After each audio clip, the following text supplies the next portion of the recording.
Bueno, mi gente, aquí estamos. Esta vez vamos a hacer le dicen una coffee table. Nosotros allá en Puerto Rico le decimos una mesa de centro para la sala. Ya salimos de la tienda, compramos un panel de 8 pies de largo, 16 pulgadas de ancho, media pulgada de grosor. Como le dicen aquí, pero allá en Puerto Rico nosotros decimos alfajía.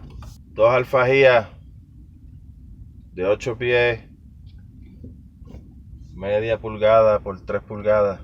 Ya ustedes saben, vamos a hacer una mesita para ponerla en la sala, para que Vicky ponga sus inventos de flores y de floreros y cosas que ella hace. Estoy tratando de convencerla para que grabe los videos y ponerlos aquí en mi canal.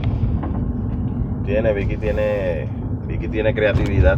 Empezar a construir la mesita de centro.